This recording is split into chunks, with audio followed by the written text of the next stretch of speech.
following opinions are solely those of BoatTest.com and its test captain. Hi, Captain Steve for BoatTest.com, and today I'm going to do a full test and performance review on the 370 Sundancer from Sea Ray. The Sea Ray 370 Sundancer is the largest in the sport cruiser lineup and provides plenty of room to sleep six and entertain even more. Let's start by taking a look at the helm.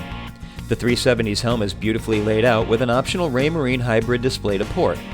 All the waterproof switches are mounted to a faux wood panel flanking the SmartCraft Vessel View display, which is in addition to the analog gauges just above. The Axius control pad is off to the right-hand side, and on our test boat it included the skyhook position keeping feature. The digital engine controls have tall sticks which make them comfortable to use either from the sitting position or when standing up. The ergonomics of the helm are outstanding, with multiple footrests providing comfort from any position. There's a double wide helm seat that includes dual flip-up bolsters. Steps to the windshield walkthrough are molded into the companionway door and are at a 30-degree angle. The upper and lower latches of the walkthrough windshield are interconnected. Non-skid runs down the entire length of the center foredeck. And I'm surprised to see that there are also 13-inch wide side decks, as most builders will eliminate this sort of feature in order to gain room in the cockpit. Fully forward is a stainless steel anchor roller with the anchor attached to an optional concealed windlass with all-chain rode. The switches for the windlass are located well out to the port side just ahead of the port cleat.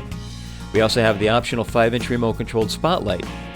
An access port to the side will allow you to manage any tangles. Rail height at the working end of the bow meets ABYC standards of 24 inches for safety. I also noticed there's a grab handle at the top of the standard sport arch, allowing you to safely return to the cockpit when underway. A switch at the helm activates the electrically actuated engine hatch, and I'm impressed with the amount of space this installation affords, even allowing room for a ladder to step down into the compartment. Our test boat was powered by a pair of Mercruiser 8.2 mag 375 horsepower engines with Bravo 3 outdrives. An automatic fire suppression system is standard. The steering unit is just to the left. Over to port is a holding tank and hot water heater. To starboard is the optional 5 kW gas generator. A 6 kW diesel generator can be fitted if you opt for diesel engines. And notice how you can still enter and exit the cockpit with the hatch in the open position. Now let's get underway and see how she performs. Upon accelerating, the 370 raises her bow 12 degrees, and because the bow was so far ahead of the helm, you will lose sight of the horizon for just a few seconds. With the Bravo 3 outdrives, I find that the 370 handles much like one of the smaller sport boats in the Sea Ray lineup. She's very responsive to the throttles and also responsive to differential controls. She turns around very nicely. When you put her into a turn, she'll roll about 7 degrees into the turn and lower her shoulder into the turn, which brings the bow down and improves the visibility. The Sea Ray 370 Sundancer has a length overall of 37 feet 6 inches, a beam of 12 feet, and a draft of 37 inches. With an empty weight of 18,000 pounds, 73% fuel, and 2 people on board, we had a test weight of 19,416 pounds. With a pair of 375 horsepower Mercruiser 8.2 mag engines driving a pair of Bravo 3 outdrives, we reached a top speed at 4,800 RPM of 38 knots. At that speed, we were burning 64.75 gallons per hour for a range of 120 nautical miles.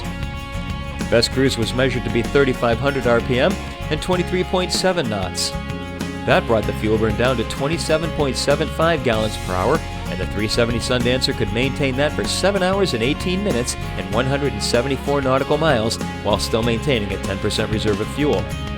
She reached planing speed in 5 seconds, 20 miles per hour came and went in 8.1 seconds, and she reached 30 miles per hour in 14.2 seconds.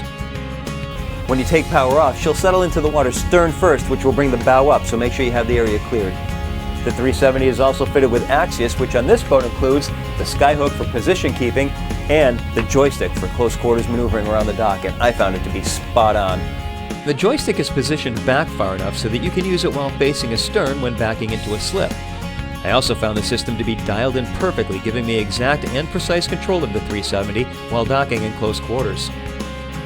That's my full test and performance review of the 370 Sundancer from Sea Ray. For BoatTest.com, I'm Captain Steve.